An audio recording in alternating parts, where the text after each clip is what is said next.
어릴 적 아버지가 말씀하셨습니다. 권력은 양날의 칼이니라. 오늘 저 김한로는 그 의미를 온몸으로 깨닫고 있습니다. 사약이 든 잔을 바라보며 마지막 생각이 스칩니다. 솔개가 사물을 낚아채던 그 순간 모든 것이 끝날이라는 예감이 들었어야 했습니다.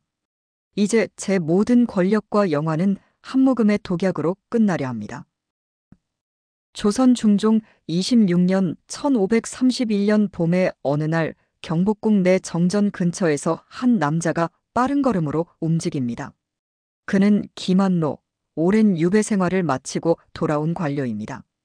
그의 얼굴에는 미소가 서려 있지만 그 눈빛은 차갑고 계산적입니다. 중종의 부름을 받아 대우군이라는 벼슬길에 오른 그는 이제 다시 시작할 기회를 얻었습니다.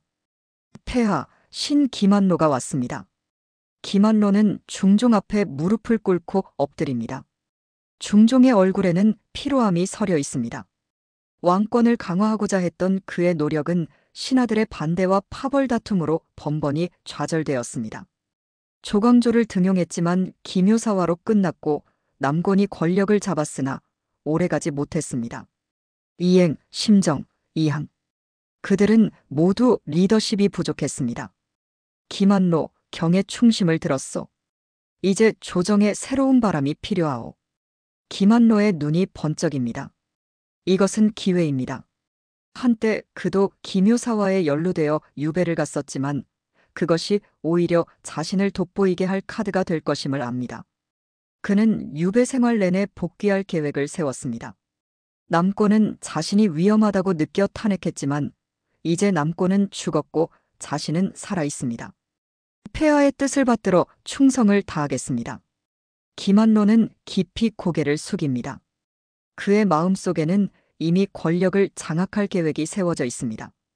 그는 자신의 아들 기미가 왕실과 혼인관계를 맺은 것을 이용해 대비와 중종에게 영향력을 행사하기 시작합니다. 대비는 세자의 안위를 걱정했고 김한로는 그 불안을 교묘히 이용합니다. 세자마마의 지위가 불안합니다. 심정과 이양이 꾸미는 음모가 있다고 합니다. 이 말은 대비의 가슴에 불안의 씨앗을 심습니다. 김한로는 사림과 대간의 지지를 얻기 위해 자신이 한때 조광조와 같은 편이었음을 강조합니다. 훈구파 권신들의 횡포에 치를 떨던 사림들은 김한로를 지지하기 시작합니다. 그들은 김한로가 자신들의 이상을 실현할 지도자가 될 것이라 믿었습니다. 1532년 김한로는 이미 상당한 권력을 쥐고 있습니다. 그는 중종의 신임을 얻어 대사관, 부제학 대사원의 자리에 올랐고 이제 이조참판과 예조참판을 거쳐 이조판서의 자리에 오릅니다. 그의 승승장구는 놀라울 정도입니다. 하지만 이것은 시작에 불과했습니다. 김한로의 첫 번째 표적은 심정과 이양입니다. 그들은 김한로가 유배되는데 일조한 이들이었습니다. 김한로는 그들의 사소한 실수를 꼬투리 잡아 중종 앞에서 탄핵합니다. 대간들은 김한로의 주장에 동조하고 중종은 마지못해 동의합니다. 심정과 이양은 유배를 떠납니다. 이것은 사림들을 탄압하려는 수작입니다. 사림들이 외치자 김한로는 미소를 지으며 동의합니다. 그렇습니다. 우리 사림의 적들이 도사리고 있습니다. 그들은 반드시 제거되어야 합니다. 김한로의 권력은 1533년에 더욱 강화됩니다. 그는 오위도 총부도 총관을 겸하기 시작하고 한성부판윤을 거쳐 예조판서에 제수받습니다. 그의 손아귀에 권력이 집중되면서 조정은 그의 의지대로 움직이기 시작합니다. 그는 이제 자신의 집권을 도왔던 이행까지도 위협적으로 느낍니다. 이행은 자신의 실수를 깨닫고 정광필 등 다른 대신들과 함께 김한로에 대항하기 시작합니다. 이에 김한로는 잠시 예조판서에서 물러나지만 곧 전열을 재정비하여 반격을 시작합니다. 이행마저 숙청됩니다. 숙청된 이양과 심정은 잇따라 사사되었고 이행은 사사되기 전에 유배지에서 자연사합니다. 1534년 김한로는 지중추부사로 복귀하여 대제학을 겸직하며 권력을 독점하기 시작합니다. 다시 예조판서에 제수된 뒤 이조판서로 옮겨 거의 전권을 틀어쥐면서 조선 최강의 권신으로 자리 잡습니다. 이제 김한로의 눈에 거슬리는 자는 누구도 살아남을 수 없습니다. 그의 권력은 절정에 이릅니다. 1535년 초여름 경복궁의 햇살은 찬란하지만 궁중의 공기는 무겁습니다. 김한로는 이제 좌찬성을 거쳐 우의정의 자리에 앉아 있습니다. 그의 권력은 한명회나 유자광과 같은 역사적 권신들도 능가하는 수준에 이르렀습니다.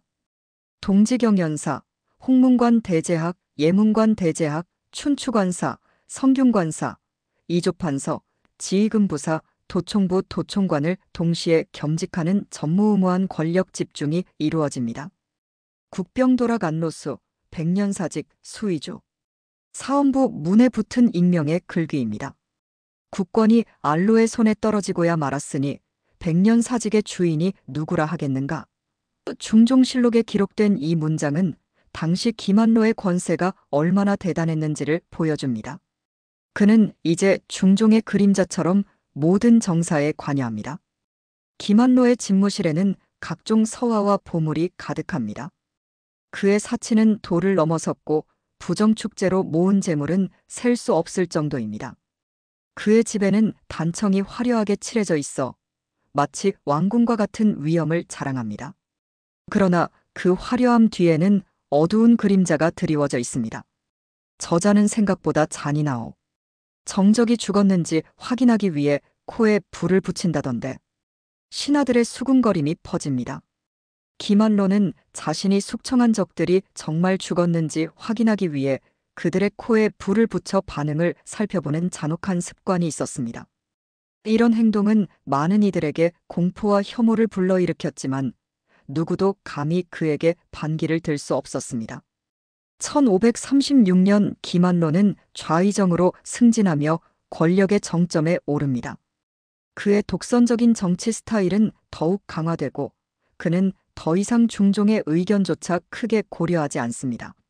중종은 점차 김한로의 실체를 깨닫기 시작했지만 이미 모든 권력이 그에게 넘어간 상황에서 손을 쓰기 어려웠습니다.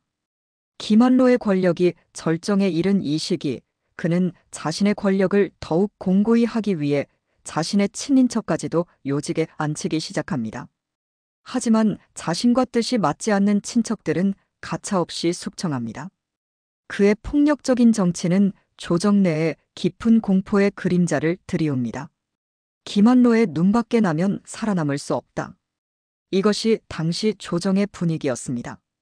중종 32년 1537년 초 김한로의 권력은 더욱 견고해 보였습니다. 5월 그는 자신에게 비판적이었던 정광필마저 유배 보내는데 성공합니다. 정광필은 당대에 존경받는 대신이었지만 김한로의 독주에 제동을 걸려 했다는 이유로 유배의 길에 오릅니다. 또한 김한로는 오랫동안 자신을 경계했던 이미 죽은 남권에 대한 앙심을 품고 있었습니다. 그는 남권이 장경왕 후의 묘를 잘못 쓴 죄를 뒤늦게 물어 그의 관작을 추탈하게 합니다. 죽은 사람까지 용서하지 않는 김한로의 복수심은 많은 이들을 두렵게 만들었습니다. 정광필을 유배 보냈을 때가 김한로 권력의 마지막 위세였습니다. 그는 이제 자신의 권력에 도전할 수 있는 마지막 세력인 문정왕후와 그녀의 형제들 윤원영, 윤원노를 주시하기 시작합니다. 문정왕후는 경원대군의 어머니로 그녀와 그녀의 형제들은 점차 세력을 키워가고 있었습니다. 김한로는 이들을 제거하기 위한 계획을 세웁니다. 하지만 그는 자신의 권력이 얼마나 취약한지 그리고 중종의 마음이 이미 자신에게서 멀어졌는지를 알지 못했습니다. 중종은 이제 김한로가 위협적인 존재가 되었다고 판단하고 그를 제거하기 위한 비밀 계획을 세우기 시작합니다. 김한로를 없애야겠으니 여론을 조성하라. 중종이 도승지 양현에게 내린 밀지입니다. 이 한마디가 김한로의 운명을 결정짓는 전환점이 됩니다. 양현은 대사원으로 옮겨 김한로의 횡포를 고발하기 시작하고 우의정 윤은보에게도 비만기를 내려 조정에 사람이 없음을 걱정한다는 급론을 펼칩니다. 도승지 임백령도 중종의 뜻을 받들어 김한로 축출에 동참합니다. 1537년 10월 가을의 쓸쓸한 바람이 경복궁을 스쳐 지나갑니다. 김한로는 여전히 자신의 권력을 과시하며 지내고 있지만 그의 주변에는 이미 위험한 기류가 감지되고 있습니다. 문정왕후의 오빠인 윤원로는 김한로의 죄상을 몰래 중종에게 보고합니다. 중종은 처음에는 무사들을 시켜 김한로의 무리를 제거하려 했으나 유님과 윤한인이 함께 의논하여 다른 방법을 모색합니다. 유님은 중종의 뜻을 양현에게 전달했고 최보안과 윤한인이 받아온 밀지를 양현에게 전합니다. 이들은 서로 의논하여 김한로를 탄핵하기로 결정합니다. 김한로의 추락은 이미 시작되고 있었습니다. 이날은 특별한 날이었습니다. 김한로의 아들 김씨의 결혼식이 열리는 날이었습니다. 김한로는 아비로서 사모관대를 갖추고 혼인을 주관하고 있었습니다. 하객들이 가득한 가운데 갑자기 기이한 일이 벌어집니다. 솔개 한 마리가 날아와 김한로가 쓴 사모를 낚아채 갑니다. 모두가 놀라서 바라보는 순간 어명을 받은 나졸들이 들이닥칩니다. 김한로 왕명을 받들어 체포하노라. 하객들은 혼비백산하여 도망치고 김한로는 얼굴이 창백해집니다. 그의 권력이 한순간에 무너지는 순간이었습니다. 중종실록에는 김한로를 잡아들인 후 어떤 벌을 내릴지 중종이 신하들과 의논하던 중 윤한인이 김한로를 잡아가던 날 저녁이 마침 그의 아들 초래여서 손들이 좌석에 가득하였습니다. 라고 말한 기록이 있습니다. 김한로는 금부도사들에게 끌려가 신문을 받습니다. 그간의 죄상이 낱낱이 밝혀지고 중종은 그를 사사하라는 명을 내립니다. 김한로에게 사약이 내려지지만 그는 쉽게 죽지 않습니다. 사약을 마시고도 그는 입이 쓰다며 생밤을 찾습니다. 이런 놈은 살려두어서는 안 됩니다. 금부나졸들이 달려들어 김한로의 목을 조르고 그는 마침내 숨을 거둡니다. 그리고 놀랍게도 김한로가 평소 자신의 정적들에게 했던 것처럼 나졸들은 그의 코에 불을 붙여 정말 죽었는지 확인합니다. 권력의 정점에서 비참한 최후를 맞이한 김한로의 모습은 많은 이들에게 깊은 인상을 남겼습니다. 김한로의 측근이었던 영의정 김근사는 며칠 더 자리를 유지하다가 결국 물러나 유배를 떠납니다. 하지만 그는 김한로와 달리 사약을 마시지 않고 편안하게 별세합니다. 김한로와 함께 사사된 허항 채무택은 그와 함께 정유삼흉으로 불리게 됩니다. 김한로의 몰락 이후 조정에는 새로운 권력 구도가 형성됩니다. 유님이 이끄는 대윤파와 윤원영, 윤원로 형제가 이끄는 소윤파 사이의 갈등이 시작됩니다. 이것이 바로 윤씨들의 싸움이라 불리는 당쟁의 시작이었습니다. 김한로의 죽음은 그의 권력욕과 복수심이 불러온 필연적인 결과였습니다. 퇴계 이황의 인품과 덕망을 보고 자기 편으로 끌어들이려 했지만 번번이 거절당해 그를 미워했던 김한로의 모습은 그의 성격을 잘 보여줍니다. 이황의 형인 이해 역시 김한로가 끌어들이려 했지만 거절했습니다. 사실 이해는 김한로와 먼 인척 관계였습니다. 김한로의 팔촌 누이가 이해와 혼인했던 것입니다. 김한로의 죽음 이후 그가 즐겨 먹었던 개고기는 김한로 같은 간사한 자나 먹는 음식이라는 말이 퍼져 선비들이 기피하게 되었다는 이야기가 전해집니다. 하지만 이는 일시적인 현상이었던 것으로 보입니다. 흥미롭게도 김한로의 아들 김씨는 과거에 응하지 않고 서화에만 전념했습니다.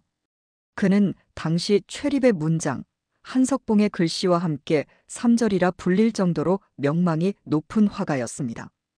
아버지의 비극적인 최후가 아들에게 정치에 대한 환멸을 안겨준 것인지도 모릅니다. 김한로의 몰락은 조선 중기 정치사의 중요한 전환점이 되었습니다.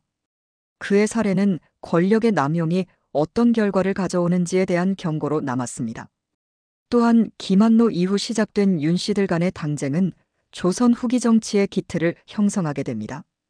1537년 김한로의 몰락 이후 조정은 일시적인 안정을 찾는 듯 했습니다.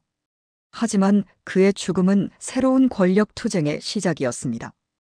유님이 이끄는 대윤파와 문정왕후의 오빠들인 윤원영, 윤원로 형제가 이끄는 소윤파 사이의 갈등이 심화되기 시작합니다. 이른바 윤씨들의 싸움이라 불리는 당쟁의 서막이 올랐습니다. 충종은 김한로의 폭정을 끝내는 데는 성공했지만 이미 70세가 넘은 노쇠한 몸으로 새로운 전국을 안정시키기에는 역부족이었습니다. 그의 건강은 날로 악화되었고 세자 이해인종과 경원대군 명종 사이의 왕위 계승 문제는 더욱 첨예해졌습니다. 인종은 장경왕후의 아들이었고 명종은 문정왕후의 아들이었습니다. 폐하 세자마마의 건강이 염려됩니다. 유님은 중종에게 아뢰었습니다.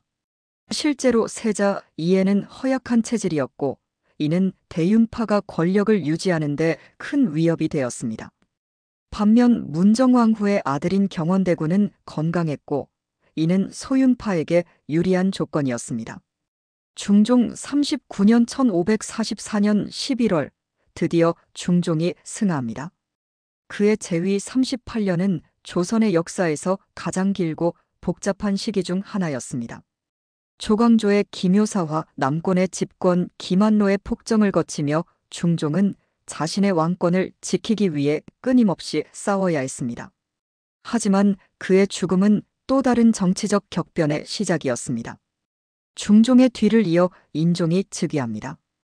그러나 인종의 건강은 이미 악화된 상태였고 즉위한 지 불과 8개월 만인 1545년 7월에 승하합니다. 이때 인종의 나이 31세였습니다. 인종의 짧은 재위 기간은 인종반정이라 불리며 대윤파가 잠시 권력을 장악했던 시기입니다. 인종의 죽음 이후 12세의 어린 경원대군이 명종으로 즉위합니다. 이때부터 문정왕후의 수렴청정이 시작되고 그녀의 오빠인 윤원영이 실질적인 권력을 행사하게 됩니다. 윤원영은 김한로의 몰락에 중요한 역할을 했던 인물 중 하나였습니다. 윤임 일파가 어린 임금을 해치려 한다. 윤원영은 이러한 거짓 모함을 퍼뜨려 윤임과 대윤파를 제거하기 위한 명분을 만들었습니다. 문정왕후는 아들인 명종의 안위를 걱정하여 윤원영의 주장에 귀를 기울였고 결국 1545년 글사사화가 일어납니다. 이때 윤임과 대윤파의 주요 인물들이 대거 숙청되었습니다. 을사사화는 김한로 시대의 정치적 숙청의 연장선상에 있었습니다. 김한로가 사용했던 정치적 술수와 공포정치의 방식이 윤원영에 의해 그대로 재현된 것입니다.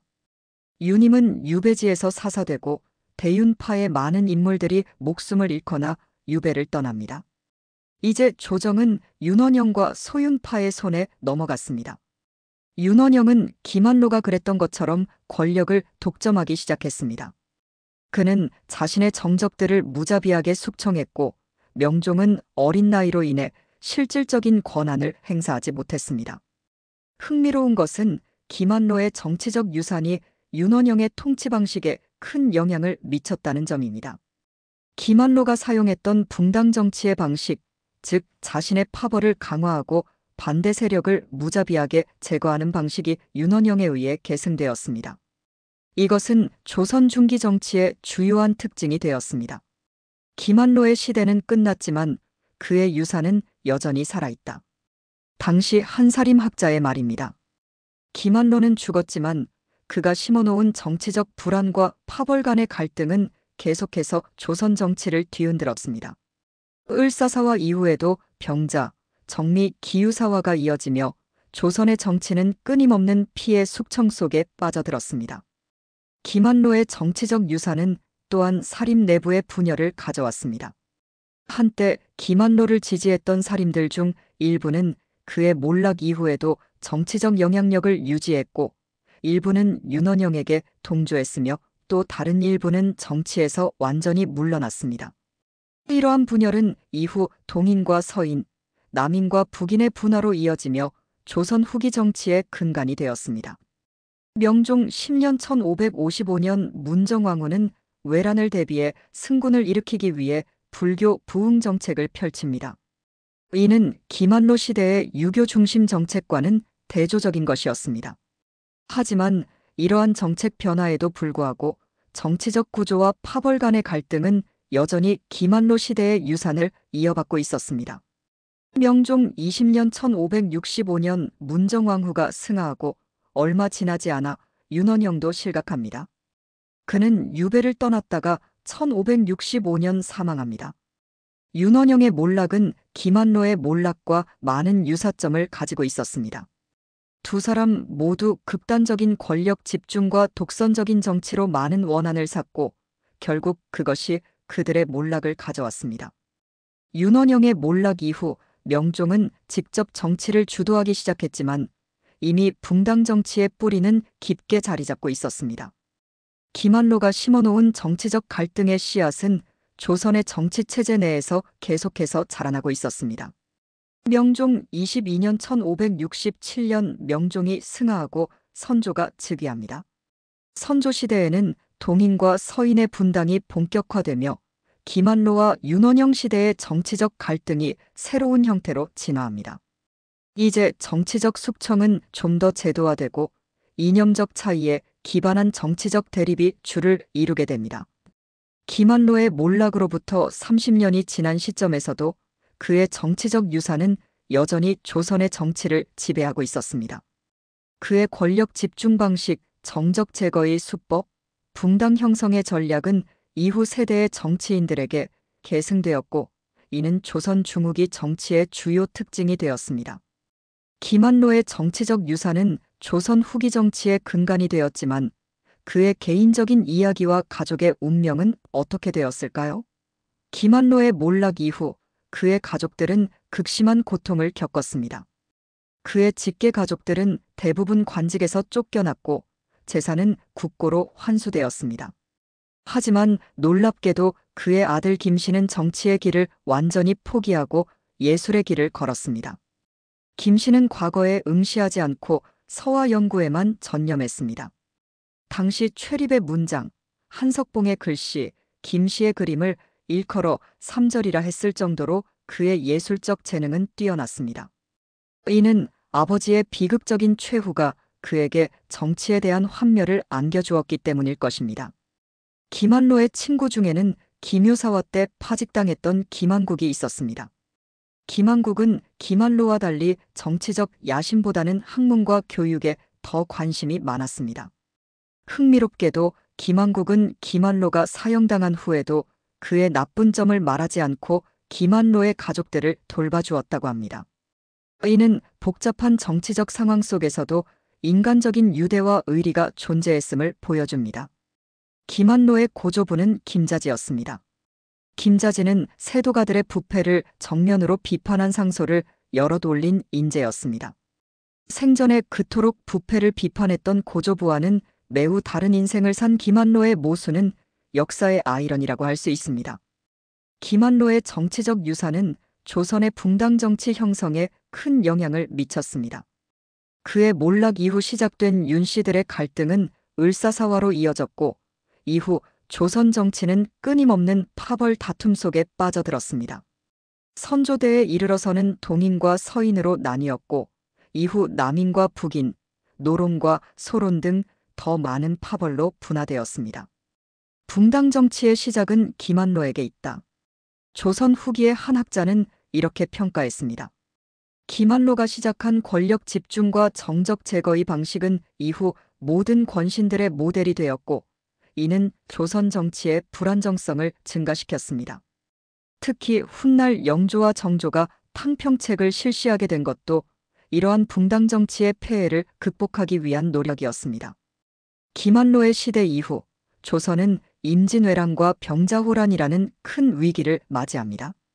이러한 국가적 위기 상황에서도 붕당 간의 갈등은 계속되었고 이는 국가의 위기 대응 능력을 약화시키는 요인이 되었습니다. 김한로가 남긴 정치적 유산의 부정적인 측면이 국가적 위기 상황에서 더욱 두드러지게 나타난 것입니다. 그러나 김한로의 유산이 모두 부정적인 것만은 아니었습니다.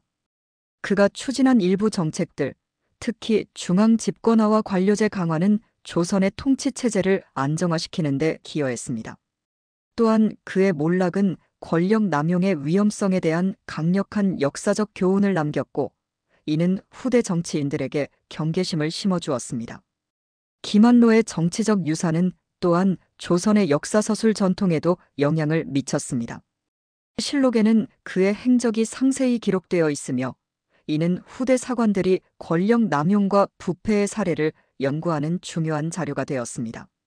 특히 그의 최후는 권력의 허무함과 부패의 결과에 대한 강력한 교훈으로 남았습니다.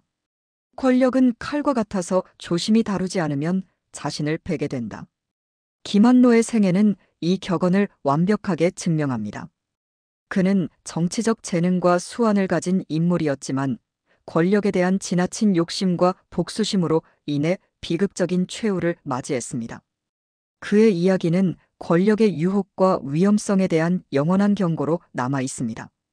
17세기 조선의 정치는 김한로 시대의 갈등 구조를 계승하면서도 새로운 형태로 발전해 나갔습니다. 특히 인조반정과 효종시대의 북벌 논쟁, 현종시대의 예속 논쟁 등은 모두 붕당 정치의 연장선상에 있었습니다. 이러한 정치적 갈등은 18세기 영조와 정조의 탕평책으로 어느 정도 해소되었지만 근본적인 해결은 이루어지지 않았습니다. 19세기에 이르러서는 세도 정치가 등장합니다. 안동 김씨와 풍양조 씨가 번갈아가며 권력을 장악한 이 시기는 김한로 시대의 권력 집중이 극단적으로 발전한 형태라고 볼 수 있습니다. 김한로가 보여준 권력 장악의 방식이 300년 후에도 여전히 조선 정치의 기본 틀을 형성하고 있었던 것입니다. 김한로의 이야기는 권력의 속성과 정치의 위험성에 대한 깊은 통찰을 제공합니다. 그는 뛰어난 정치적 능력을 가진 인물이었지만 그 능력을 개인적인 권력 확대와 복수에 사용했고 결국 자신의 몰락을 자초했습니다. 이는 모든 시대, 모든 정치 체제에 적용되는 보편적인 교훈입니다. 오늘날 우리는 김한로의 이야기를 통해 무엇을 배울 수 있을까요? 권력의 집중이 얼마나 위험한지, 정치적 보복이 어떤 악순환을 가져오는지, 그리고 결국 국가와 국민을 위한 정치가 아닌 개인적인 권력 추구는 어떤 결과를 초래하는지를 생생하게 보여주는 역사적 사례입니다. 김한로의 생애와 정치적 유산은 조선 중기의 중요한 역사적 전환점이었습니다. 그의 이야기는 권력의 유혹, 부패의 위험, 정치적 보복의 악순환, 그리고 결국 권력의 허무함에 대한 강력한 교훈을 담고 있습니다. 이러한 교훈은 500년이 지난 오늘날에도 여전히 유효합니다. 김한로는 역사 속에서 사라졌지만 그의 이야기와 교훈은 여전히 살아 있습니다. 권력의 정점에서 한순간에 몰락한 그의 비극적인 최후는 모든 시대의 정치인들에게 권력의 진정한 의미와 책임에 대해 깊이 생각하게 만드는 역사적 사례로 남아 있습니다.